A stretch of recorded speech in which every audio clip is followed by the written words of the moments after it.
Okay, my friends, here it is. The Saturday morning live stream at the Garden Like a Viking headquarters, Zone 5/6, Northern Indiana. You see here, watch.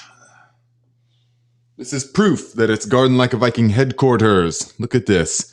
One of you guys made this for me. Very, very thoughtful. Hand tooled this leather. It's beautiful. Cross Timbers leather in Pryor, Oklahoma. Yeah, maybe they have a website or something. They didn't send a note or anything. They just sent this to the P.O. box. I mean, awesome. Thank you. This is going to go on the wall once I get a chance.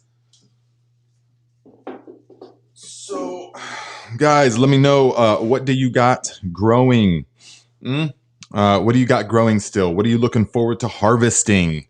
Let us do the sound check real quick. Sunflower. What do you think? Huh? So, all right, guys. Now it is about 5 days away from the first frost. Okay, so in northern Indiana here, zone 5/6, it is about October 15th is the first frost, and it's going to be pretty much like right on point. So even though it calls for like a 32 degree or 33, it's going to be cold enough that things will pretty much be done. Okay, thank you guys. Thank you, Donald Hughes, Meyer Lemons, Pam from South Africa, Spawn Viking, Rick, yes, Argle Bargle, beets and carrots ready to pull as needed. Definitely. Guys, something I love to do with beets and carrots at this time of year is, well, actually another couple weeks from now, because they can take a good frost, no problem, is to mow the tops off, not with a lawnmower, but with like scissors, shears. Cut the tops off, just the greens, leave about an inch or two, and then cover them in a foot of straw. Yes. And you will have them way into winter, probably all winter. If you cover them with enough straw, you'll have them all winter. I've gone out there in seasons past, uncovered snow, and moved the straw aside, and there is nice succulent beets and carrots. You just have to keep them from freezing solid. Remember that. Beets and carrots and potatoes and all that, if they freeze solid, they're done. But if it's anything close to that, it's great. Yep. So, wow. AK Froggy says, everything is harvested except sweet potatoes and Jerusalem artichokes. We've already had 24 degree and 10 days of frost. Man, Alaska. Yes, Alaska. Yeah, so we have not had the frost yet, but man, we had that 8-week drought that was just brutal on things, guys. The 8-9 weeks, not a drop of rain. So even though sweet potatoes are drought tolerant, yes, they still, oh, how convenient. We're talking about that now. Mo says, Nate, did you pull your sweet potatoes yet? How are they this year? I'm pulling the rest of mine now. So, as I was saying, the drought was brutal on everything. I mean, sweet potatoes are relatively drought tolerant, although you can't just go 8 solid weeks of bone dry and blazing hot. I mean, the ground was a joke. They were just withering all the time. But, I was not going to spend hours every day out there hand watering things. I just couldn't. So that system was not designed for that. Are you guys seeing a bunch of glare on the camera as well? What is that coming from? Let's see here. I don't know. So the sweet potatoes did not get a lot of love. All right. And I went to harvest them this year, and they are a great size, huge, lots of nice, big, succulent sweet potatoes. So we fixed the fertilizer thing. Okay. These were grown in just peat moss. I wanted to see because remember last year, all right, we got overzealous with the Viking granular nutrients, and we put in too much. I put in about as much Viking granular last year to the sweet potatoes as I would have, or as I did normal Irish potatoes, which are really hungry. You can't really over fertilize potatoes, Irish potatoes. But so I was like, oh, maybe I'll just see, because I knew sweet potatoes were sensitive to fertilizer, but I didn't understand how sensitive. So I have to find out for myself. I have to push it and experiment, and then I learn. And so I added the same amount. And last year I ended up with hundreds of pencil thin little sweet potatoes. I mean, just like hundreds. It was just, it was unbelievable. It was ridiculous. And they were super bendy and they didn't store very well. It was just a terrible. But the vines were like 30 feet long with huge dinner plate size leaves. Really the healthiest looking leaves I ever saw. But that's because they were too fertile. Okay. Now, this year, we grew in just bales of peat moss because I wanted to have no nutrients at all. So I made these little beds that were 2 feet wide and about 20 feet long. I made, I think, 2 of them, and 1 foot deep. And then I added a couple of bales of the peat moss in there, which we will use to aerate the soil here in the garden revamp. Not a problem. We're going to incorporate that into everything. That's another benefit of why we're tilling. And so all that they had was totally neutral. I put 0 nutrients in there. They just had that, but then they had the leaf mold. They had the soil underneath it, which wasn't really fertile. That fertile, just regular Indiana clay soil. And that produced a boatload of big, healthy sweet potatoes. Now, well, I don't know about healthy size, okay? But here's the thing. They have got this, and I don't know if it's going to dry out or what, but they've got this kind of, you see the discoloration happening? The blackness happening on them? I'm not sure what's caused that, if that's going to be an issue, or if it's going to dry out. I can't really tell. I think that they went too long after they developed. I think they went too long in the drought and they just cooked. I mean, they just cooked. They're just sitting there in that little raised bed, literally just cooking in the blazing sun with no water. If they had plenty of water, then the leaves would have been able to shade everything out. But the leaves were all it was terrible. So I think this is some kind of direct result of that. All right. Now we'll see. We'll see if it goes away. We'll see how they taste because they're curing right now. I've got them curing. But the size, plenty of real good, nice, thick ones, just like we used to have. Yeah. Because for the first 4 or 5 years, I was just getting amazing harvests of sweet potatoes. I was growing mostly in those grow bags, though, in the trash grow bags, the trash bag grow bags. And getting amazing harvests, but it gets a little bit more complex when so many years of chop and drop and all of that kind of stuff, that the soil can get too fertile and too rich in organic matter. It's possible, definitely. I have found that out. So your soil can get too rich in organic matter, definitely, and it invites pests and diseases and just weird growth patterns and things like that. So yeah, this is how they went. I think they'll probably be okay, but you see the discoloration. Does anyone have any experiment with that? Yeah. So I'm not really sure. Yes. Thank you, Big Will Dog. I know they must be here. They must be here. Donald Hughes says, thanks for showing off white scallops all over again. He's talking about, cause maybe he didn't get a great, harvest of sweet potatoes. But hey, this is only your second year doing it, right? So, the next year, this is better than last year's harvest. Next year will be even better. But I'm thinking though, because I saw your pictures on the Discord chat, I'm thinking that your problem is not really over fertilizing, because over fertilizing would have been lots of really small ones. So you would have had real small ones, but lots and lots of them. Something else is going on with yours, that because you don't have lots and lots. Either something is eating them, or you're not planting enough slips, or they're not getting enough water, or they're not getting enough sunlight, something like that. Something, in my opinion, probably the over fertilizing the first year, yes. But you had several good sized ones, but not many. You should have had 5 times that amount from that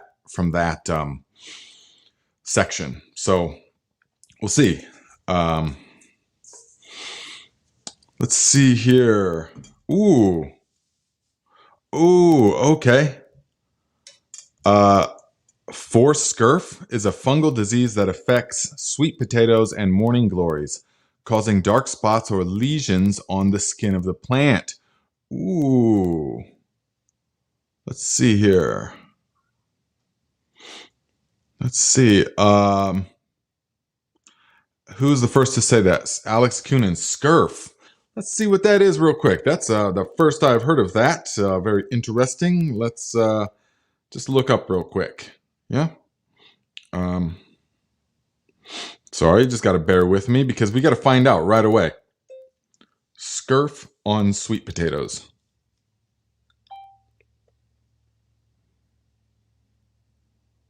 Mm-hmm. So fungal disease, okay. It appears as purplish brown, can cover the potato, but doesn't affect the quality of the potato for eating. That's what I wanted to figure out. It appears as purplish brown or to black lesions that can cover the entire surface of the potato, but it doesn't affect the quality of the potato for eating. Here are some things to know about scurf on sweet potatoes. How it spreads. The fungus survives in soil for 1 to 2 years, and the main way it spreads is through infected planting material. It can also spread from infected to healthy roots during storage. Through infected planting material. See, this is another reason that I'm just being drawn to sort of get away from the JDOM chop and drop method, where you just put all the stuff. It works, but then you have more stuff like this. You know what I mean? So over the years, you just refining the process and learning from certain things, because I do believe that happens a lot with a lot of things, and it's sort of been my experience, So it says how to prevent scurf. You can buy disease-free slips for planting. You can also keep seed beds at warm temperatures because scurf develops best in cooler temperatures. How to treat it. You can disinfect infected plant beds with steam, or a chemical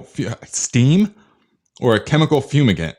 You can also treat sprouts for 2 hours at such and such degrees, but treating them, okay. After harvesting, store sweet potatoes in a well-ventilated, separate from infected tubers. Okay, that's what it is.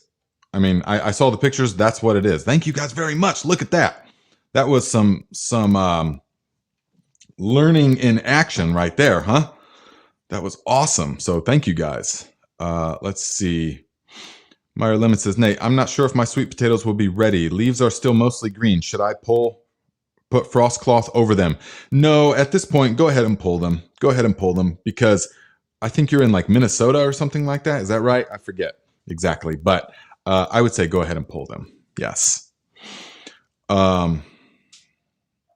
So that's what I would do. Pull them.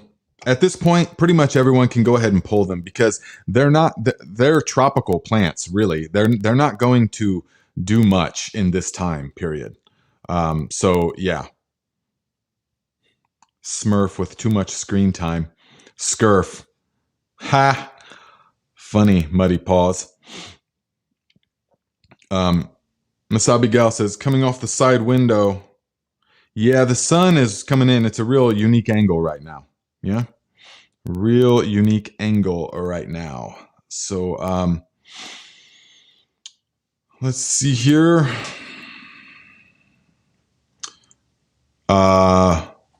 Bayimbi Iri says, good afternoon, all. I am Abimbola from Nigeria.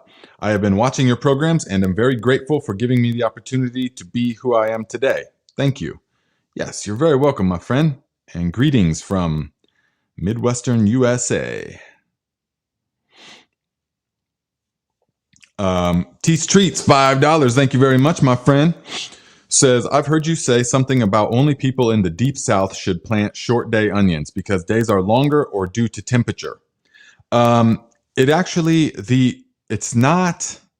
So the difference, okay, let me just start and just so everyone knows, because this is very important for people to understand, and repetition is key. So even if you've already heard this, it doesn't matter, just listen again. So there's a lot of confusion about long and short day onions, and the internet just reciprocates, it just propagates it. And so the difference between long and short day onions is that the long day onions will put on their vegetative growth, meaning all the leaves, as the days are getting longer. And once the summer solstice hits and the days begin getting shorter, then it signals to the plant, okay, the days are not getting longer anymore. So now we need to focus on bulb production. And so then it redirects all of its energy over the next several weeks to bulb production. And it will go from having very little bulb at all to having a full size swollen bulb in just like 4 weeks and ready to harvest. So that's why it's important to have the maximum amount of foliage growth by the time the solstice hits, because those are the solar panels that it's going to use to bulk up. That's why we never trim our onions once they're in the ground. Never trim them. There's no need for that. Because they need all their solar panels. Now, the short day onions are ones that you plant in the wintertime. And so they put on all their vegetative growth as the days are getting shorter. And then once the winter solstice hits and the days begin getting longer, it signals to the plant to start bulb production. All right. So it actually doesn't have anything to do with the hours of sunlight triggering anything. It has to do with the transition. The onion plant is phototropic, I believe is the term for that, where it senses day length and it uses that to adjust its growth patterns. Okay. Cannabis is another one that does that. All right. It's all vegetative so long as the days are 18 or above 12 or 14 hours of daylight. Then it's all vegetative growth. Once the days drop down to 12 hours of darkness, 12 hours of sunlight, it starts flower formation. So there are several plants like this, but onions are definitely one.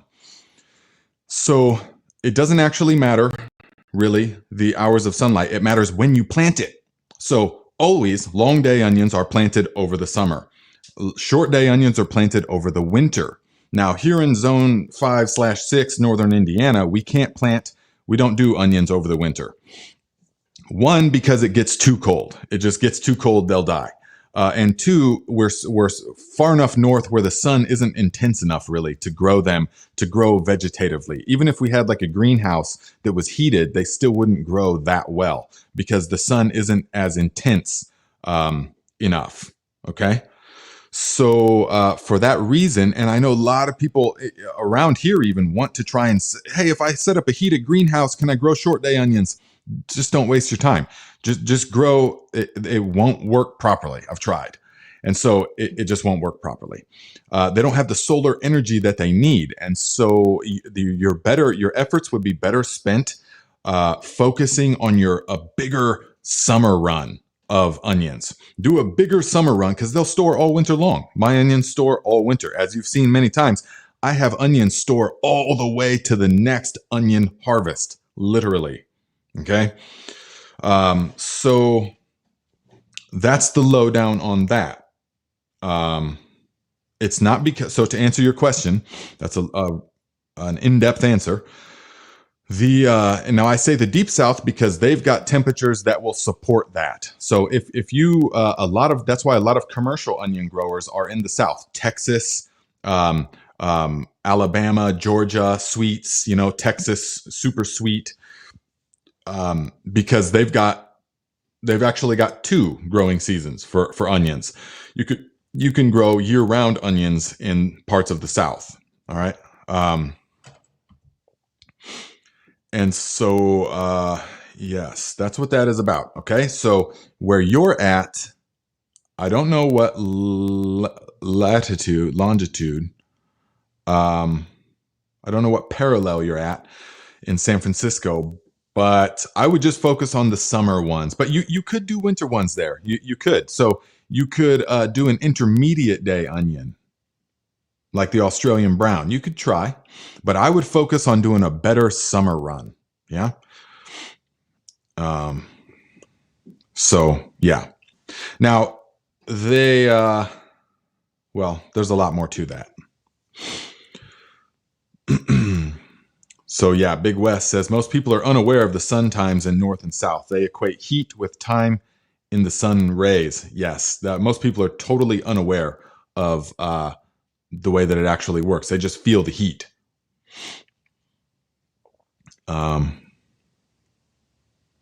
Nice. Masabi Gal says, Nate, your onions information has really helped me get a good harvest.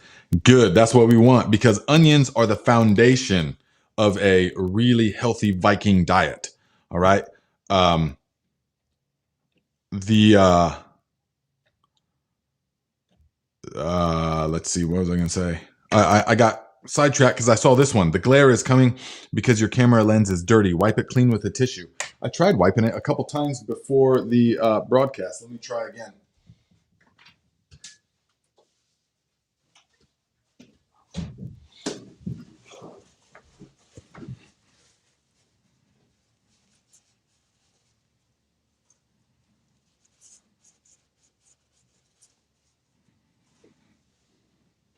Well, there we go. I guess I needed a tissue. All right. Good job, Farnsworth. So, okay. Now, yes, Joyce says Walla Walla sweets are grown over winter. They call them candy sweets. Yes, definitely. And I do believe that that is a north strain. I mean, they grow Walla Walla. Is that in Washington? Walla Walla, Washington. So,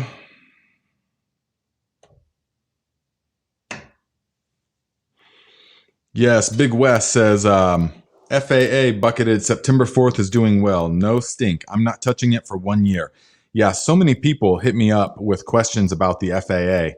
And a couple of things. One, I wish that I would have not even put in that video the fact that I personally put a tiny little light dusting of high quality leaf mold over the top. I wish I would have not even put that in there, because now people are super confused and they think that you got to dump a shovel load of leaf mold into it. And I see everybody putting leaf mold into their FAA, and that's not what you do. But you just got to make a video, and that's how I do it. Over the years, I come to find that it's more effective if you just put a light dusting of the leaf mold, literally through like a strainer, put a handful of leaf mold and just tap it a few times. That's what I did in the, just tap it a few times. So it's just got a little bit of the introduction of the microorganisms. You're not actually like covering everything in leaf mold. So I get tons of people, emailing me and asking questions about, hey, so my FAA is not breaking down. So I added more leaf mold, and then I went ahead and added some molasses, and then I went ahead and added some labs. And then I'm going to add an air stone to it. I'm like, well, okay, that's not FAA, not even remotely close. What you've done is something. Now it's unproven, it's untested. That's fine. Experiment if you want, but that's not FAA. It's not even remotely close. It's not going to operate under the same function. FAA is brown sugar and fish. And IMO 4, they use IMO 4 sometimes in the traditional recipe. Instead of IMO 4, I used a light dusting of the high quality leaf mold. All right. Because in my experience, it does the same thing. It does the same thing, but that's not even necessary. If you don't have the high quality leaf mold, just the fish and the brown sugar is all that's necessary. No labs, nothing else. So if you guys want to experiment with stuff, I totally get that. But first, you've got to become an almost expert at the actual way of doing it. So learn the actual way first. So make several seasons of actual FAA with just brown sugar and fish before you start adding all kinds of other stuff. Because then it's the same people that are like, yeah, so my crops got some kind of weird disease this year, or yeah, I had a really terrible year this year. Well, okay, because you just went totally off script right from the beginning making the fertilizers, So I can't really help you there. So learn the appropriate way first and become well-versed with the appropriate way. And this goes for many things. This, in my opinion, this goes for learning anything, really, in life, is to learn the by the book actual way first.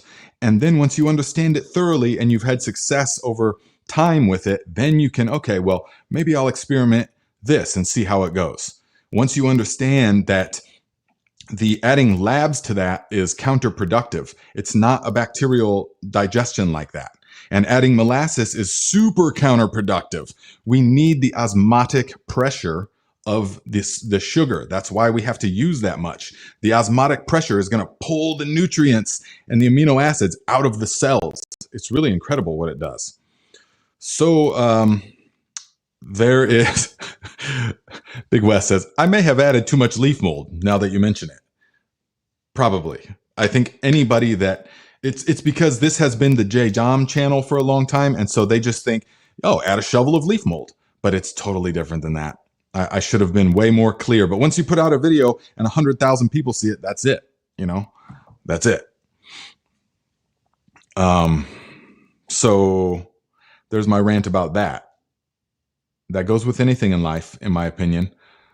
Workout programs, stretching programs. I'm just now really learning a good kettlebell program from the godfather of the kettlebells, Pavel Tsatsouline, the Russian that introduced them in the 90s. And so I bought several of his books. I'm learning the whole program, everything, highlighting, learning it, really doing it by the book.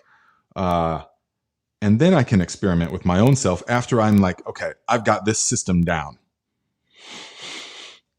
So, yes, the Big Will Dog, definitely, yeah, go ahead and pull the potatoes. And if the vines should have pretty much been died back by now. On most potatoes, unless you got a late planting, they're done by now. So yes, the contractor bags are very susceptible to frost because there's not a lot of mass there, so they can freeze. But I would go ahead and pull them. You won't get much extra unless they're thriving, unless they're, maybe post a picture of the vines to the Discord under garden pictures and tag me in it. So I can see if the vines are thriving, then maybe let them go a little bit longer. But if they're pretty much dying out, then go ahead and just pull them.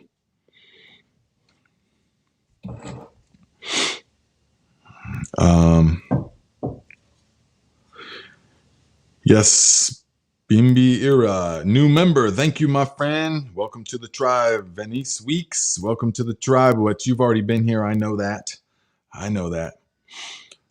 Thank you, guys.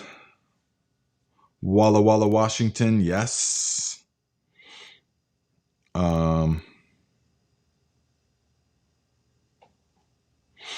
So Meyer Lemon says, Nate, are you going to talk about what you're going to use as manure replacement today, or wait until more videos for that? Well, there definitely will be more videos, but we can touch on that for sure.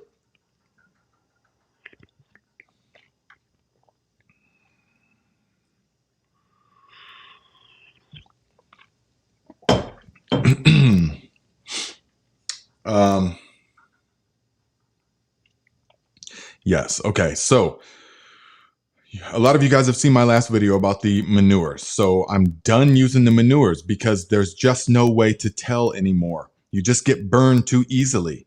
All right. But let me be crystal clear. I hope I was clear in that video that if you can raise the feed for the animals and the animals yourself, meaning if you've got cows or goats or chickens or whatever it is, and you're raising their feed or horses and you're growing the hay, the alfalfa, you're growing the food for them, and you know for sure that it's not been contaminated with the broadleaf herbicides or that the chickens haven't been pumped full of antibiotics that remain persistent in the soil, which is a big problem, yes, because anti means against, biotica means life. It's against life, antibiotics, which is exactly what we are trying to not introduce into our soil, because we are trying to cultivate life.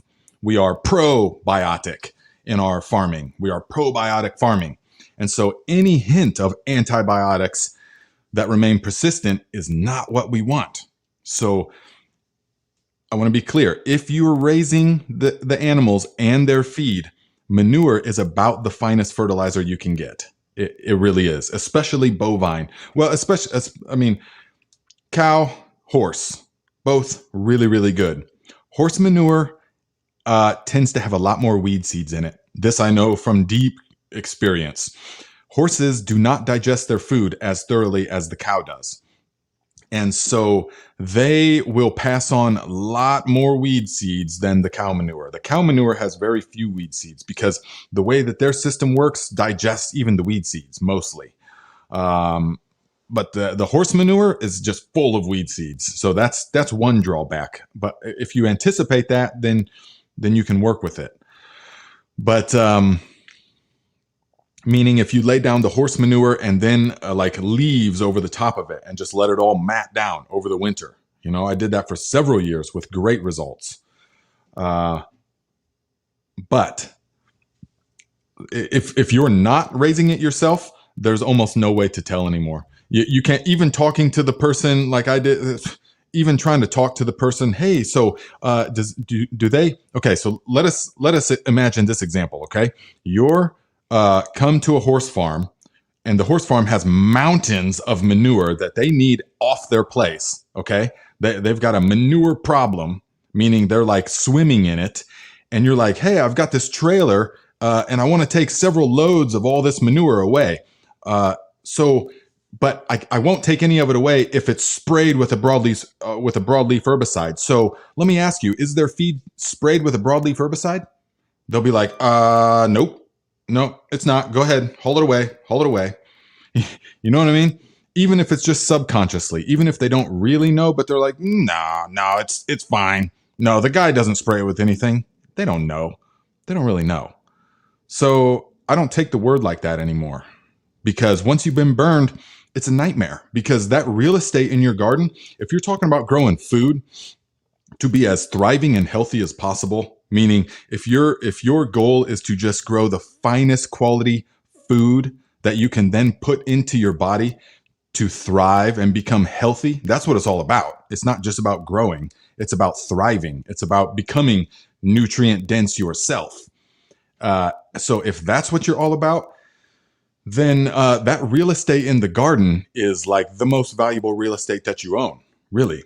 Because guys, once you understand that what you put into your body is of utmost importance, it determines your experience.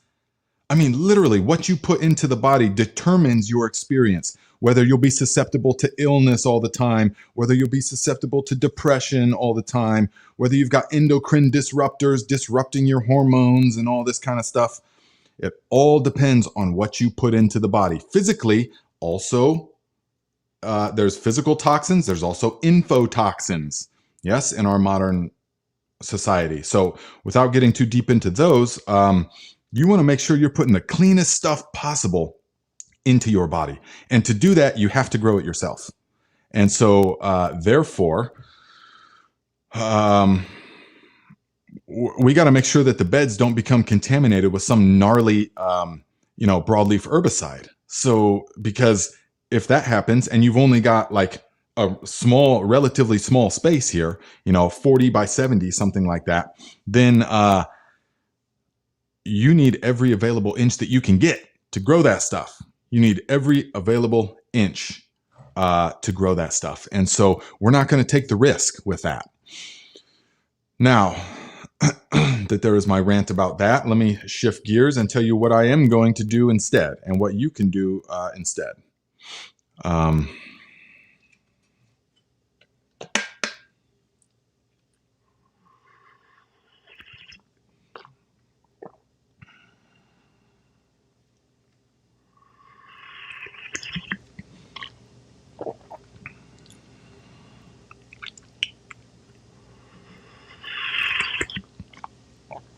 Argo Bargle says, would you use your beef provider's manure if they were close? Which my beef provider is Jerry Bates, the Bates Family Farm at yahoo.com, which we're just about to pick up a whole beef here in a couple weeks. But yes, oh, absolutely. That from Jerry is, beef cannot get raised more consciously than Jerry is doing it. Okay.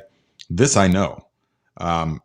And so, yes, absolutely. I would use that because that is a fine manure, very fine. But I'm not going to be going down there hauling. It's not practical. It's not a 3-hour drive each way is not practical to haul some manure. And so there is many things you have to take into consideration when planning what you're going to use in your garden. So, like I said before, when I first came back from the mountains and I had no money at all, the primary objective was no money. we're going to grow food without money, like as little money as possible. And so I had the skills already from the mountains, which JDOM, the JDOM system is wonderfully cheap, dirt cheap, although not free, not even remotely close to being free. Okay. I want to make that clear. There is no free. There is no free. It all depends on how you look at it. Okay. So, because even in the JDOM system, we still are purchasing sodium hydroxide, which we cannot mine ourselves. So we still are totally dependent on the grid and on the system with the JDOM system, because the focus of it is the pesticides, really is a big part of it. And you're not going to be going into your garden and mining elemental sulfur. You know, you're not going to be producing caustic potash out of your wood pile back there. You know, you have to buy these things from industrial processes, and without that, you can't make any of the pesticides. So there's trade-offs to everything. Okay, so the primary objective was no money, and so but I did have just enough like gas money, you know, and I've got a Ford Expedition, a gas guzzler, 10 miles a gallon, and so I would take that thing and pick up manures and stuff like that. Clean out my friends' chicken coops and stuff. And it would take days. It would take days. But I didn't have like a job thing going on at that time. I didn't have, you know, life was very different at that time. And so I had the time. Yeah. But now that I've got like a focus, I'm writing the books and I've got the website happening. I've got this thing happening. We've got different consultation projects, garden projects happening. We got the fertilizer stuff happening. We got all these things happening. Now it's no longer time or money efficient for me to spend days going around cleaning out chicken coops and picking up, you know, manures, especially if it's contaminated manures. That's no longer efficient. You know, I'd rather just spend a couple $100 in granular fertilizers and just sprinkle them in the garden. You know, I mean, I'd rather just do that. It's still utilizing the soil food web 100%. It's still just adding organic matter, just like the chop and drop that we did, except it's different though. It's organic alfalfa meal. It's organic blood meal from a process. It's organic bone meal. Yeah, from another industrial process. So we're still utilizing the same principles. You have to understand that.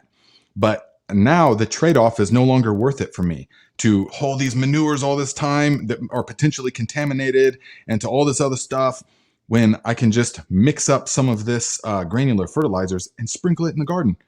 It's super easy. Like 2 5-gallon buckets will do this whole garden, you know, all year.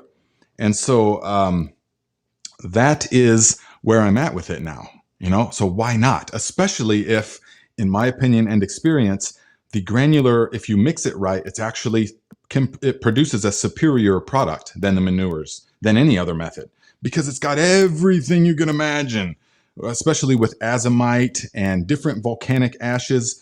I know not 100%, everything's not 100% sustainable, that's for sure. But it's all trade-offs. It's trade-offs and what you're willing to do. So we're not breaking the principles though. I want everybody to understand that. We're not breaking the principles with as far as utilizing the soil food web. We're not fracturing the link by using chemical fertilizers, Miracle Grow, and all these other kind of things. We're still utilizing the same principles, adding organic matter into the soil, creating an environment that is the most conducive to expanding populations of microorganisms. That's the key, because we're still probiotic farmers, probiotica for microorganisms. That's what we want. And so we're still doing that. All right. So I'm pretty much going to use exclusively my own blend of Viking Granular, which is just me literally ordering pallets from a couple different companies, getting them delivered to the shop and mixing them together and putting them into buckets. Literally, it's all organic. And so that's what I want to use because it's so easy, you know? So I'm at that point where I can spend a few $100 to produce the highest quality stuff possible and not have to be out there for days with the manures and the hauling the bales of huge bales of spoiled hay so that I can compost it and do all that stuff. You know, it's trade-offs, but we're not breaking the principles and we're growing an even higher quality more nutrient dense product. All right. So there's another part of that. Okay. So, because your question, I have a lot I wanted to say on that, obviously. So if you were not wanting to do all of that though, or if you want a good combination, between expense and convenience and other stuff, green manures, guys. I have had the past 5 years have had phenomenal results everywhere that I've used green manure techniques, primarily clovers. If you're south of Indiana, use crimson clover. If you're north of Indiana, use mammoth red clover, and plant it now and let it grow up. And then in the springtime, a week or so before you plant, you got to till it all in. Okay. So that's the green manure method. All right. Now, this can be very advantageous for many people as far as like these clays here. You can work this organic matter into the soil, the top few inches of soil, for a couple of years. It can work really good. So green manure, because then all you have to buy is the seed, and you are really helping the microorganisms to flourish. Green manure is a wonderful method. And if you're moved to do strictly no-till, then still do the cover crop, but just terminate it at the right time and leave the roots in the ground. But what I have found over time, though, is that to do that method, you need time. You need to terminate it and tarp it for a month, ideally, to let all of those roots that are in the ground decompose, especially if you're using a winter rye, something like that. They have mild allelopathic effects. I've come to realize this over all the years, that the winter rye, winter wheat, it can have mild allelopathic effects. So you don't want to terminate it and then plant right into it. You do have problems that way. And I found that firsthand. The stuff just sits there and stalls out for a long time until the roots decompose. So you want to, if you're going to do that method, which it's all about having options, it's all about understanding different techniques and which one's ideal for you, all while utilizing the same philosophy. All these techniques I'm describing are not breaking the philosophy of the soil food web, organic matter in the soil. Yes, nourishing the life in the soil. So if you want to use that technique of cover cropping, no-till cover cropping, make sure you give yourself plenty of time to terminate them, tarp them, let them break down before you plant into there. Okay, so there is my rant on that. I hope that you... So yes, Lisa T says, can we chop and drop with green manure also? So at that point, it would not be called green manure crop. Green manure is a specific technique of growing and then incorporating back into the soil. Okay. It's of growing and then incorporating back into the soil. So that's really important. Now you can, I think I just described, you can chop, drop. Yes. But I found it would be it's even more effective to chop and hot compost and then tarp, and then several weeks or about a month later, plant into that. Pull the tarp back and plant into that. It's actually more effective because then you get that hot compost and that stuff will break down so fast, and it's more controlled that way, and you've got less slugs. You've got less pest and disease issues. Chop and drop can be good in the right situation. Absolutely. More so for like a winter rye or a winter wheat, where when you chop it and drop it, it's going to be like a straw. It's literally straw, and it will turn into a nice layer of mulch. But if we're using the clovers and stuff, you're kind of wasting a lot of it by just dropping it on the soil surface and letting it sort of be exposed to the sun and evaporate. And if you have a dry year, then that stuff's going to it's not really going to break down. It's going to take a long time. So what I found is most effective is to grow it up. And if you're not going to incorporate it green manure style, to cut it, hot compost it, tarp the area that you cut, let that stuff decompose. Yeah. So AK Froggy says, is there any green manure alternative for a super short growing season? Even in Alaska, you can use winter rye. It's -40 degrees It's so, and even then, if there's snow cover on the ground, it doesn't matter how cold it gets. So, AK Froggy is asking for a green manure for super short growing season. You would plant winter rye. You could even plant it now. Well, it might be too late now where you're at. But you could plant in the very early spring, as soon as the ground thaws out at all. Sprinkle a fast-growing clover. You could do that. Yes, you could do that. A fast-growing clover, mammoth red clover. That would be really good. And let it get as big as possible. And if you're doing green manure, you don't have to wait that month. You don't have to wait at all, actually. I've done it several times where you till in, you incorporate the green manure crop and literally plant the next day. And it's amazing. So, but you want to plant and then get that cover. You want to cover the soil right away with something, straw, leaves, plastic, landscaping fabric, whatever you have to use. Once you incorporate that green manure crop, you want to cover it because a lot of the nitrogen, a lot of the compounds are volatile and they can evaporate before being fully incorporated by the microorganisms. So, yeah, so that's the thing about that. Yeah. And so to answer, what am I going to do? I'm going to hot compost this entire garden. Here, we're going back down to Tennessee next week for the fall consultation down there. So we'll be coming to you guys next week. We'll be coming to you live from the Tennessee family again. And we will, when we come back from there, then it's going to be all about doing the garden revamp. And so I'm going to take all the stuff and hot compost it all. And it's going to work just perfectly fine. And how am I going to monitor it? Guys, if you don't have one of these already, you want to get one, okay? A compost thermometer. This thing works awesome. You don't have to get this exact brand, but this one's working really good so far. So I've got a nice little system going on with, and I'll make a video about it probably next year, but because I experimented with it this year to make sure it works good, but the system is working really good. And so, and it's mobile. It's not forever, So, which is good here because we ain't going to be here forever. But you want to get you one of these, okay? Because we don't want it to get too hot. Even in the wintertime, it can get too hot. I know. It's crazy. Now I want to Moringa. Let's see here. Let us see. We got a donation. Morena, thank you very much, my friend. $10 via PayPal. Says, I had the best ginger harvest this year due to your knowledge. Fish fertilizer and made plenty of ferments and ginger bug for drinks. Whoa, ginger bug. That's for like ginger's bubbly drink, right? I need to learn how to do that because we're about to harvest. We got a good ginger harvest this year as well. So thank you very much, Marina.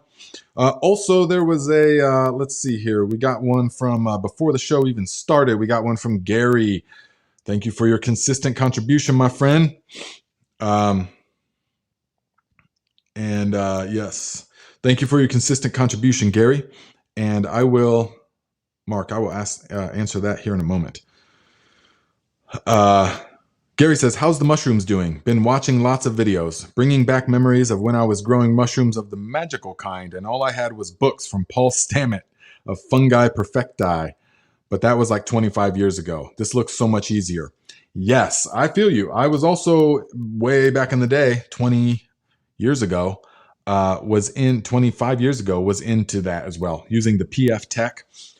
These mushrooms are very different though. And so, as you guys have saw, we already got a flush of them. Now they're on their second flush. You see, we already harvested all of these. We already harvested. And now they've just started pinning again. So all these are going to start fruiting again. Now, something I have found is that the pink oysters are an extremely aggressive, fast-growing strain. They were fruiting. I was harvesting them 10 days. No, I should have wrote that down. I was harvesting them like they started fruiting 10 days after they were inoculated, and I was harvesting them like 12 and 15 days later. But There's trade-offs though, because the pink oysters are so fast because they're a heat-loving strain, but they also grow super fast and over-ripen super fast. So I actually prefer in the winter time when it's like 58 degrees in the basement, they grow a lot slower. Yeah, they grow a lot slower.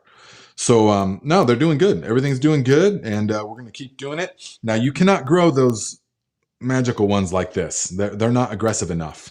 You have to actually sterilize the substrate. You can't grow them like this. But this method is amazingly easy, way easier than last year. Way easier than last year.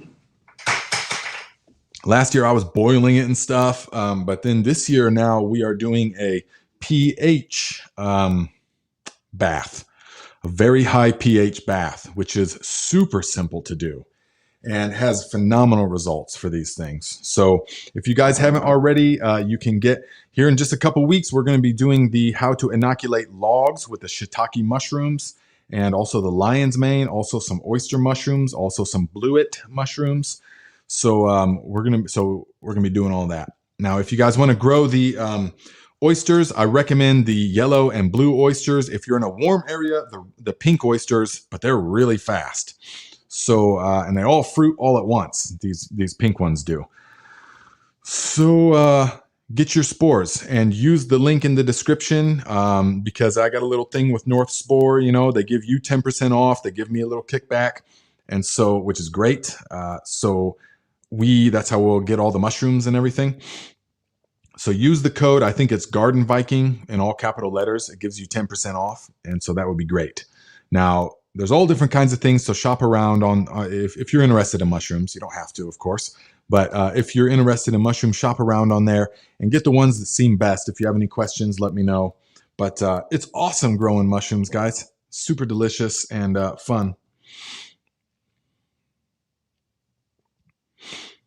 Now, Mark Bass says, what do you use to check the pH of your soil?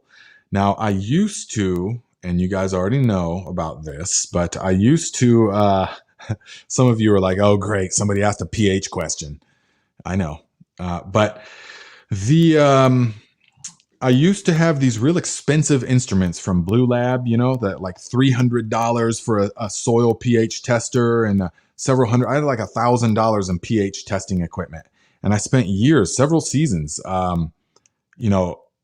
religiously testing all the pH of the soil, of the water, of the nutrient solutions, all this stuff, and was going. I spent hours and hours, pH up and pH down to get it to 6.2 pH exactly, and so blah blah blah, all that time until after years of that, I come to the understanding it doesn't even matter. It really doesn't matter, especially if you're growing outdoors in living soil. If you're growing in living soil outdoors, there's no need to test your pH. pH is not your problem. Whatever you think pH, the problem is, it's not. It's just not. And so pH matters. pH became really important because of hydroponic growing, where they don't have the soil food web. And so you have to manually adjust the pH in hydroponic growing. Otherwise, the plant can't absorb the nutrients that it needs because it can only absorb nutrients at a certain pH range. And so it became mainstream practice, and the chemical companies love this. The first thing you got to do is test your pH. Then you got to start dumping lime on it, or you got to start dumping sulfur on it to raise it or lower it. And you got to sweeten the soil and blah, blah, blah, which means you got to buy tons of stuff, of course, but you actually don't have to do that if you're growing in living soil. Now, I want to be very clear on that. If you're growing indoors with like soilless growing medium, then it's different. Okay. But outdoors, the plant, whoa, that sounded big. What was that? Anyways, all of a sudden I just hear, but if you're growing outdoors, you see the plant, it knows what pH it needs. And so it will, like I've said before, it will harness the power of the sun it will pull carbon dioxide out of the atmosphere, and it will combine all those elements with the minerals from the earth to create the exact type of sugar that the plant knows is going to attract the exact type of microorganism that will produce for it the exact pH that it needs in the area directly in contact with the soil and the root, the rhizosphere. So it really doesn't matter what your soil pH is 10 feet over there or even 6 inches over there. It matters what it is right at the rhizosphere. And the plant can take care of that so long as it has everything that it needs. If it's starving and it doesn't have the capabilities, then no, it's not going to be able to do that effectively. It still will do that to a degree. But if you're growing in nutrient-rich soil that is bursting with microorganisms, and you're using all of the good practices from the channel, then you do not have to even give a second thought about pH. It's not the problem. It's not. So therefore, there's my long-winded way of saying that I don't test pH anymore.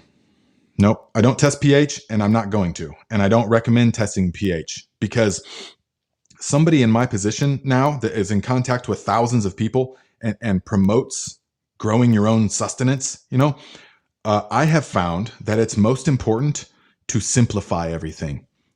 People do not want a complicated process. Most people, some people think that the more complicated, oh, that must be better because it's more complicated, so it must be a better system, So we got to start doing IMO 1 through 27, and all of this. So they think that the more complicated, the better it is. But that's not necessarily the case whatsoever. My goal is to take complex things and distill them in a way that is easy to digest and, more importantly, easy to sustain in your life, meaning easy to implement and maintain the practices. So if I'm like, well, you got to test the soil pH all the time, so you got to get your soil meter and your pH meter, and then you got to start playing with the soil pH right till you get it at the right spot. No. People will just forget about it. Just forget it, and it's not even necessary. It doesn't do any benefit at all. So, and remember, guys, I'm not just spouting off. This has been my passion now for a long time. Okay. Kevin Davis, $20. Thank you very much, my friend. Says, I appreciate your time and experience. Yes, thank you. I appreciate you being here and your contributions.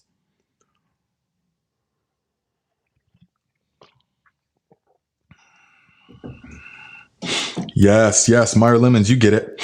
I'm all in for simplifying. Taking the complicated and distilling it down to what's necessary is real wisdom. I totally agree. I totally agree, especially when you're talking about, so let us say your goal, as mine is to get as many people growing nutrient-dense food as you can. So how are you going to do that? I set the wheels turning. Okay, how are we going to do that? Well, I can tell you how we're not going to do that is by developing these super complicated, whimsical systems that require so many different aspects and religiously following this certain protocol and stuff. That's not how you do it, because everybody lives in different places with different growing conditions, with different financial constraints, with different geographical constraints. So you have to develop simple systems that people can implement wherever they're at and grow food. Because that's, in my opinion and experience, there's no quicker way to thrive in your life than to begin becoming conscious of what you put into the body. Nutrient-dense food is what this organism was designed to eat. So, in line with that, look at this here. Look. So look at this here. This is... Wait, let me just finish that rant with one of these. Yes, see, we figured it out. Okay, there's to simplifying things. Double thumbs up fireworks. Now, these two ingredients, now this is elementary. For most of you guys, you already know about this, okay? I mean, most of this tribe already knows this, but some of them don't, okay? So here we have 2 things of salt, okay? This was a gift. Don't worry, I didn't buy it. Someone they were throwing it out, so I was going to use this for the sidewalk or the stairs in the wintertime. Now, a lot of people would call salt. These are both salt. Okay, well, the salt is salt. It doesn't matter. But they don't have any idea about the reality of it. Okay, this one is the Celtic gray sea salt, which is seawater that has been filtered and then evaporated in the sun. It's still in the way that they have done it for a long, long time. And it's still moist. It's got 82 different minerals in it. Okay, it's got 82 different minerals in it. It is a mineral supplement for the body, all of which are required by the body to thrive. All right, because we have elements of the sea in us. And so the sea salt and the exact ratio of its minerals is highly bioavailable to our body because we have evolved, or we have adapted, we have existed. I don't use that word evolve that much because it's misleading. It's misleading as if we're at the pinnacle of something, as if it's an upward trajectory. It's not. It's just changing. Okay, it's all flatlined. It's all neutral. But we have evolved to consume this for thousands of years. And there was a huge thriving, anytime that you investigate indigenous types of trade networks, salt is at the foundation of them all. Salt is highly important. All the natives knew where to get it. If you were around the coast, or if you were inland, they would trade, or if you're far inland, then you would know where the natural salt springs are. And there'd be extensive trade units, networks to get this, okay? So for hundreds of thousands, at least 200,000 years that we know of, based upon archaeological yada yada, that this form of the human has existed on this planet for at least 200,000 years, okay? If not much longer. And so that entire time, we've been consuming this sea salt, unrefined, perfectly neutral, natural sea salt, yes? Now, just 100 years ago or so, the introduction of this table salt was introduced. So table salt, they take a lot of times rock salt, which is still technically ancient seabeds, but it's become, they evaporated hundreds of millions of years ago. They will take the salt and they will refine it. They will strip all the minerals away from it and use it for other products, use it for other things. And what you're left with is pure sodium chloride. And then they add iodine in it as well to keep it from caking up. But then they say, oh, you need iodine, it's very important, which is true, but you don't need it from here. You need it from egg yolks and beef liver and there's plenty of other sources, okay? But so what you're left with here is pure sodium chloride. That's it. Now this sea salt is sodium chloride. Yes, that's its primary element, but there's also 81 other minerals in there. And those 81 other minerals are like a blueprint that tell your body how to process the sodium chloride and how to process all the elements in it, okay? This is missing those 81 other elements to the blueprint. It's just sodium chloride, okay, with some iodine in it. The body doesn't know how to, the body never evolved to deal with this. It doesn't understand what it is. And so it can't process it because the blueprints are missing. And so people that eat table salt, or if they eat products that have salt in it, unless it specifically says sea salt, it's this kind of salt, okay? Because it's an industrial byproduct. It's very, very, very cheap and easy to make. So anytime that your ingredients have salt on it, unless it explicitly advertises sea salt, it's this kind of salt. And so you take this and your body doesn't know how to process it. And it causes all kinds of gnarly things with blood pressure and all kinds of bad conditions, okay? So I just felt like ranting about that because it's so important. And we have to understand the difference, and we have to get this stuff out of your life entirely. No packaged ingredients and all that. It's not really about reading labels of the packaged foods you're buying. It's about not even having labels to read. You buy whole ingredients in bulk. Yes, as close, or you grow what you can. So it's, because look, this ingredients, salt, sodium chloride, then sodium silicoaluminate, dextrose, potassium iodide, sodium bicarbonate. Okay?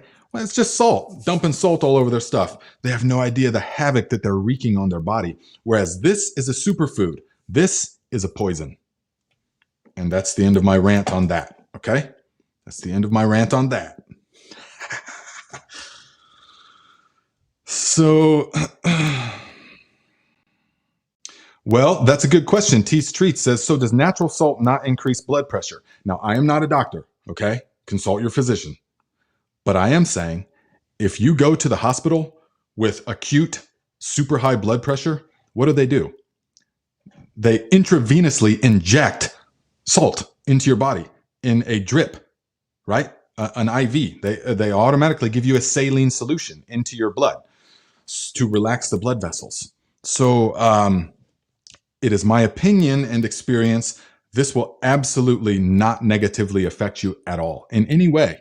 And you can salt your food as much as feels good. Once you've broken free of the addiction, once your taste buds are broken free, and we talk on the Thrive Like a Viking channel about all this kind of stuff. But once you've broken free of the chemical addiction that is the modern American diet, then you can trust your taste again, and you salt your food until that's good. And your body will tell you how much salt you need based upon how much salt you need to put into your food.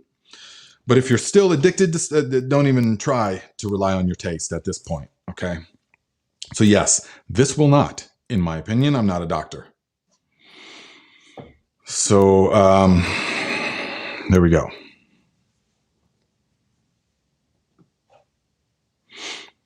Yes. Yeah. I mean, there's all kinds of, oh yes. And now I can, so AK Froggy says, it's fairly certain that the salt and blood pressure issue is not great science.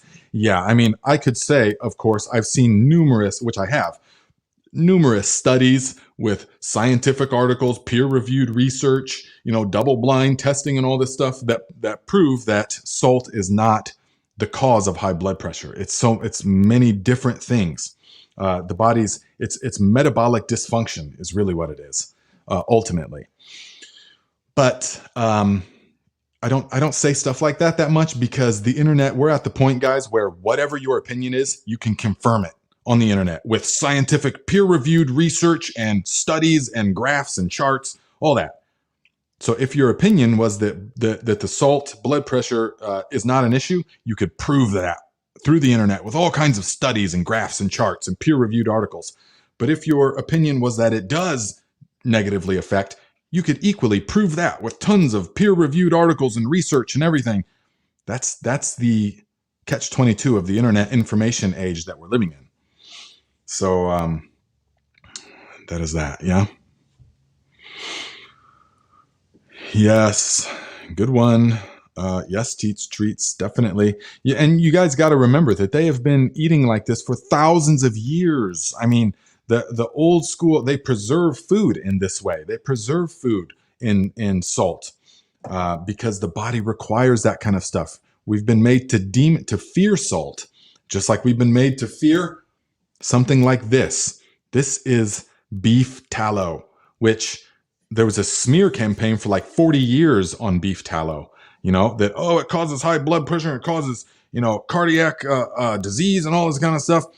But that's not the case because we've been eating this for hundreds of thousands of years. Yes, we have.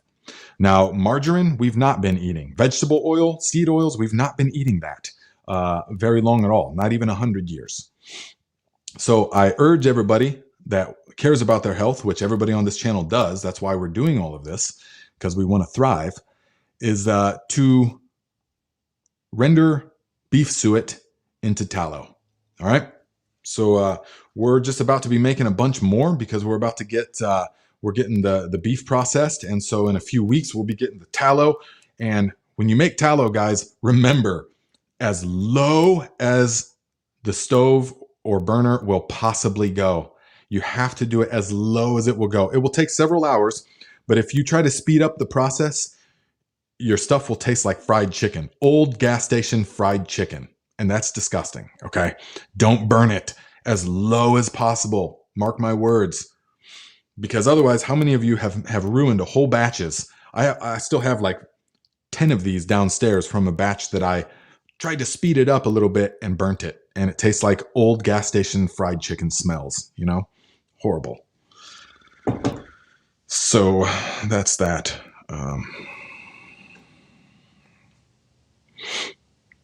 Yes, Pam says, I love Celtic sea salt. I take 3 grains of Celtic sea salt in every glass of water. Nice.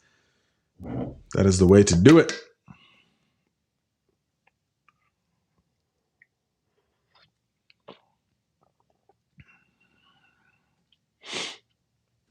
Green Enough says, that is such a good way of understanding salt and minerals. Yes, I agree. I agree. And it's easy to understand as well. And it makes perfect sense. It just makes perfect sense. Because all of those 81 different minerals are like blueprints that tell the body how to assimilate and utilize the sodium chloride and all the other stuff. But like so much of our society, we isolate everything. In this modern age, we try to isolate everything when the body is a unified whole. It's a unified whole. And one of you guys suggested to me to look up a podcast that recently happened. And I did. And I have never heard of these doctors before, but I put a link right down in the description of this video. It's on the Joe Rogan podcast. I don't know how you guys feel about Rogan. It doesn't really matter. You have to look through all of that and you have to see the information that's being given. And for 4/5 of that podcast, it's unbelievable, amazing information, all stuff that I've known already, but I've never heard someone with that kind of platform say it like that. Every one of you needs to watch that. It's like a 2-hour podcast. Every one of you needs to watch that, because if I could yell all of that from a mountaintop, I mean, I would, but I'm not a former lobbyist and a medical doctor like they are. So people will listen to that, you know? So I highly recommend that you watch that. Okay. It's amazing, but don't just have it on in the background. You have to like listen to it because it's fast paced. These people talk fast. They are very, very sharp individuals. I've never been introduced to them before, but you can just tell. Very sharp individuals. So I highly recommend listening to that. Now, they get a little bit political at a certain point, and start talking about Trump and things like that. But look past all of that. I don't even care what your party, I'm completely nonpartisan, so I don't even care what your feeling on that is. Look through that and get the information. Okay. Look through all of that and absorb the useful information. All right. So I highly recommend that you watch that.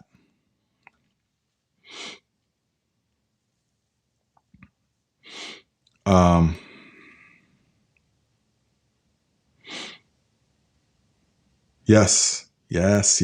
Mom Computer understands every cell in your body requires salt to perform correctly. Our bodies are electric. That is exactly right, guys. Electrolytes, very important, that enable for the proper transmission of electrical currents through the cells and through the neurons in the brain and all of that. They need both of these things right here. Our body requires sea salt and saturated fats from animal products, such as beef tallow, grass-fed, grass-finished, 100% organically raised beef tallow. Yes? Our brain requires it. It's also a precursor. The saturated fat and cholesterols are a precursor to the hormones that the body produces. This is all of utmost importance. Feeling good is all about hormone optimization. It really is. And so we got to get the endocrine disruptors out and we got to get the good stuff in. Yes?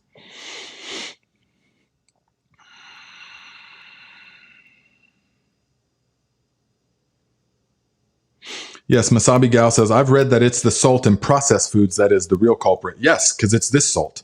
Definitely. That is true, because it's this salt. That's why. They're not using sea salt because it's like 5 times or more, 10 times the price. Yes, Alex knows. Different studies or research have different merits. They do, definitely. And it also depends who funds what,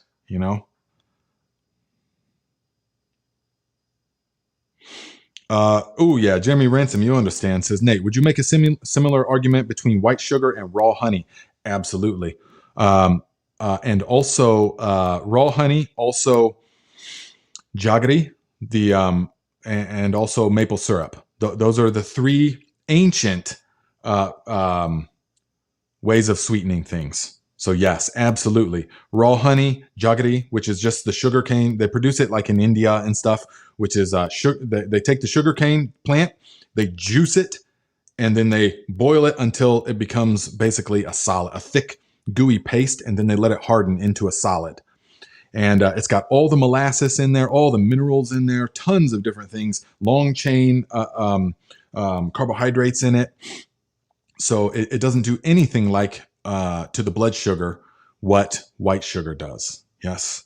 So it's absolutely white sugar is the equivalent of this. Yeah, stripped of all of its stuff, processed, bleached, powdered, and all kinds of chemicals, and the body doesn't know how to deal with it, and it short circuits the mechanisms of the reward circuits of the body.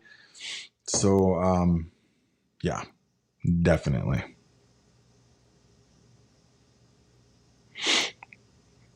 Sad for Good says, what's the tallow for?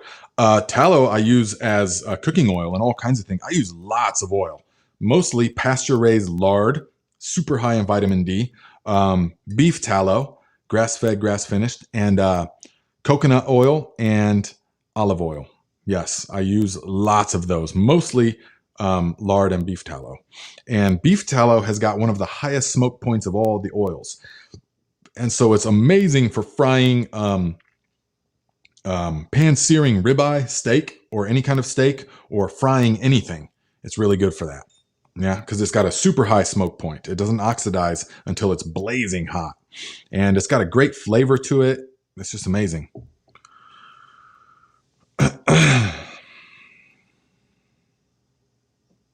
Right, Big Will Dog says, since the dawn of cavemen, they were omnivores, yet now people thump the vegetarian drum like it's what we should be eating. Sorry, not buying it. Yeah, anytime someone is trying to tell you either one extreme or the other, it's either vegan or carnivore lion diet, then they're both, in my opinion, misguided, because we obviously are designed to eat many different things. Our capabilities are designed to eat many different things. And so do you think that back in the day that the tribes would be like, oh, sorry, no, I can't eat that giraffe that we just killed because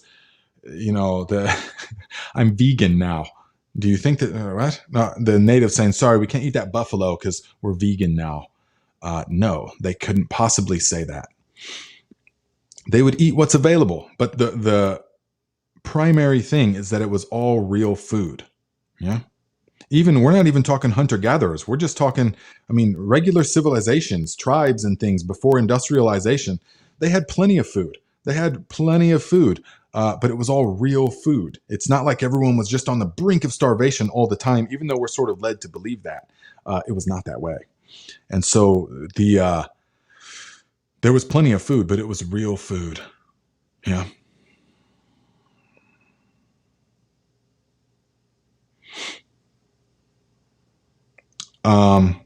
Masabi Gal says, would a slow cooker or low set Instapot work better for tallow? Now, I can't really say because I don't know the temperatures. Most crock pots get too hot. If it boils, when you're making tallow, if it boils, it's too hot. You don't want it. If you see even a couple bubbles, you got to reduce it a little bit more, ideally. Otherwise, it can affect the flavor. You want it as low as possible.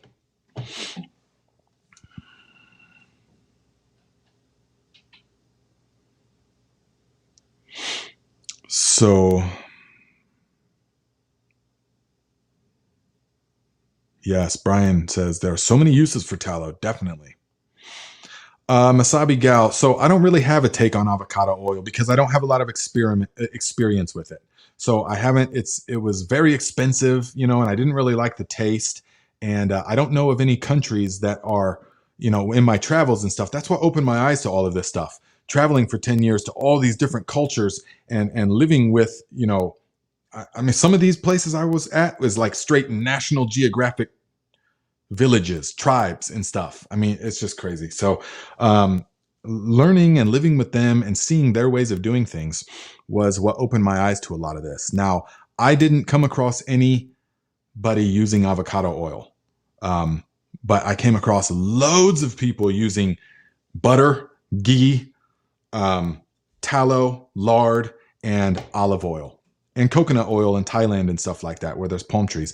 But in Greece, olive oil's everywhere. Oh, it's amazing. All these different kinds of olive oil, all these different, because each family has like their little plot of land with their 1,000-year-old olive trees. And it's just amazing. And so you can just tell and feel the olive oil is the right way. I mean, the body loves it. Not for cooking though, because it oxidizes really fast and it burns really easily. And so for that, we use the animal. Yeah. So thank you, Sam. Yes.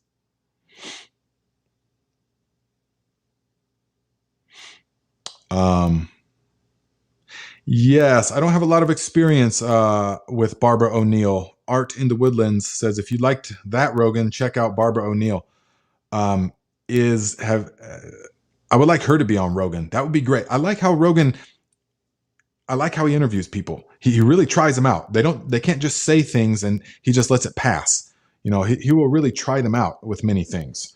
So I like it. I like it. But that was the one that is the link in the description. Rogan hardly talked at all, which is rare, you know, for him.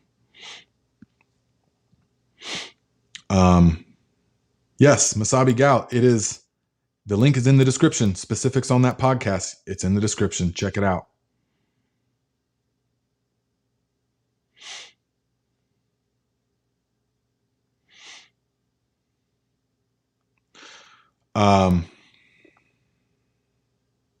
Yes.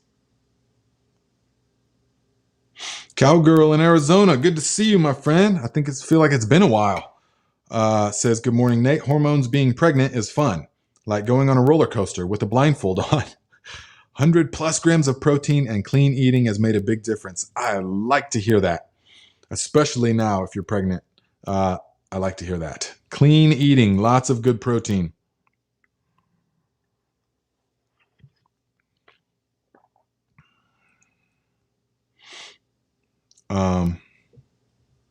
Yes, Pam says, I have watched cooking videos and so many of them use table salt. Yeah, if I see a cooking video or someone using table salt, I immediately know, okay, it's not on the level. Because that means they're not conscious. If they're using table salt, they are not conscious of what they're doing and of eating in general and of the quality, how much ingredients matter. So you can just, okay, change the channel.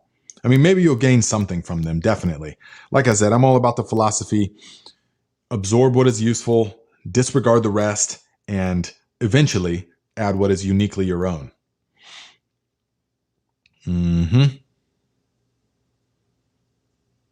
Ha! There we go right here. Be very aware of what is said in advertising. 90% of all scientists agree with whoever is funding them. That is exactly right. That is exactly right. And the podcast in the description, the Rogan podcast, it was just a few days ago, they were on there. They have firsthand experience with this. We all know that this happens, and we've read things over the years and stuff. These people were part of it. So yes, definitely. It's true. That's right. Mark said, and that's right. Before 1990, McDonald's fried their French fries in a mixture of 90% beef tallow and 10% peanut oil. Yes, all of it changes, and that's when just obesity epidemic began.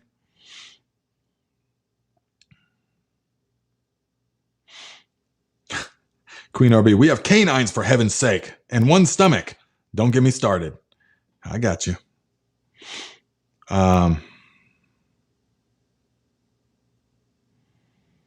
Yes. So let's see here.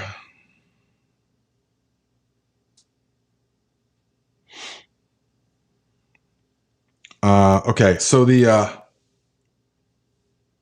Matt says, how about seed storage? How does that go coming into fall? I've made a few videos on that, and you just want to let the plants get all the way through their life cycle. Let them get as totally dead as possible, and then harvest and make sure that they're dry.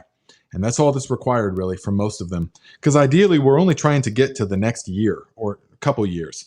So keep them away. The enemies of seed storage are humidity, light, and oxygen. So you want to keep those things, and temperature to a degree. You want to keep them cool, in the dark, and dry. Yes?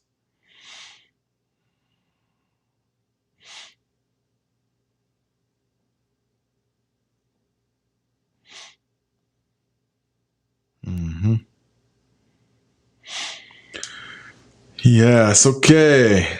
Lita says, really got much from you in the chat today. Thank you. Yes, you're very welcome, my friend. Narin's New Age says, is kosher salt or Himalayan salt better than table salt? Kosher salt, you have to be very careful, though. A lot of kosher salt is processed salt, and it has chemicals added. So you have to check. Very careful. I don't use kosher salt, but Himalayan salt is amazing. Yes. A lot of people want to call it a rock salt, but it's still a sea salt, in my opinion, in the sense that it came from an evaporated ocean 220 million years ago in the Himalayas. So it is actually higher. It's the highest of all the salts in minerals. So I use pink Himalayan salt extensively. Yes, very good for you. You want to get a good quality one, of course. Sister G says, Nate, what do you think of Redmond's real salt? Now, I don't have enough experience with that to tell. I don't have enough experience. So I've used it a few times. I can't say anything definitively. So I don't have an opinion on that. AK for so it should be right. Is if you just go to the video description, it should be right there. Unless, well, if it's not, then I will, as soon as this is over, I'll go upstairs and make sure it's right there. Yeah.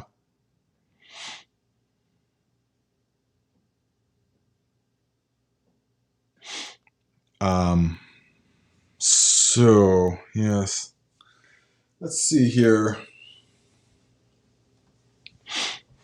Now I'm sure a lot of you guys know this, but, the ultimate fruit fly trap, just a bit of vinegar and a few drops of dish soap. And then you put a few small holes on the lid like this. And I don't know if you can see it. See all them fruit flies in there? They started to ferment already. But you put this there and they crawl in and they go into the vinegar, and the dish soap, it's a wetting agent, so it breaks the surface tension of the water. So as soon as they land, they fall in, which wouldn't happen otherwise. So they land, they fall in, and they drown. So a very effective method of getting the fruit flies, you see. So, but you just want to take a nail and punch a few holes into there. You can just do it with like wax paper or paper, but this lasts a long time, you know, like that. So just keep one of these close to the fruit or close to the vegetables, and they will always go to this instead of the vegetables.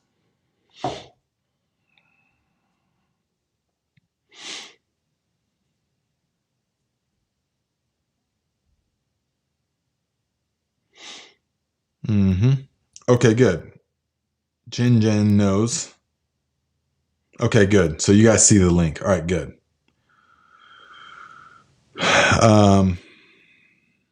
Yeah. Cowgirl in Arizona says, I love Celtic salt. Thank you, Nate, for the recommendation. Celtic salt pickles so much better than the Redmond's real salt. Yeah, I mean, if I really think about it, my main experience with the Redmond salt was one time I did a master cleanse, and I used the Redmond's real salt as for the saltwater flush. And I can say I didn't really like it that much, but that's not enough for me to say anything negative about real salt. So I just didn't. It felt too dry and salty. It was just different. It was just different. But lots of people love real salt, so I don't have an opinion on it.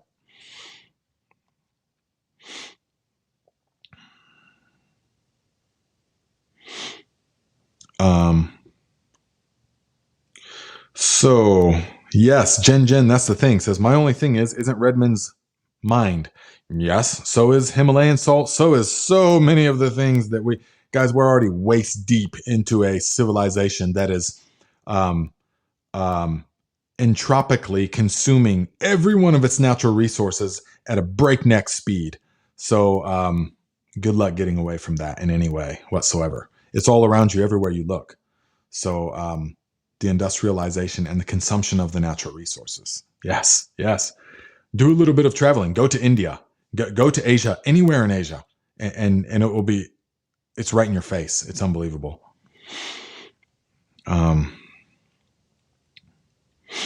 Yes, Alex says it's literally the first thing in the description of this live stream. This is very true. So, okay, guys, I feel like that's probably it for today. Thank you guys very much for a great talk, and thank you for being here. And so the Thrive Tribe, I will see on Thrive Like a Viking, 10:30 a.m. Eastern Time, Monday. And all you guys will be right here again next week. If you've got content ideas, things you want to see, let me know. And check us out on Instagram as well. That's a good place to contact me if you need to. Instagram, direct messages. It's an easy platform to use. Emails, I get inundated with lots of emails and stuff, so they can get missed. So if I haven't responded in a while, just hit me up again. But Instagram, it's an easy platform to see. Facebook is a terrible platform for me to contact. So all that, okay? Oh, I didn't know that. Masabi Gal says the Aztecs use avocado oil. Nice. Okay, guys. We will. Ooh, Jen says, love to see you mixing the Viking fertilizer. Yes, we probably will have a video on that actually, because we will be mixing up a bunch. And then there will be enough to sell if you guys want some buckets come January, February. So, but don't be sending me money for it until I get the website going on, because we got to have a better way of tracking things. And remember, all the onions are sold out. I'm still getting straggling, random, people at $40. And it's like, okay, but we're sold out, but they're watching older videos. So yeah, it's all going to be better next year with the website, but onions are sold out. So hopefully you guys have got that all taken care of. And I just got to show you this real quick. Look at these beautiful sunflowers. They came back after the rain. Isn't that awesome? So, all right, guys. Fireworks. All right.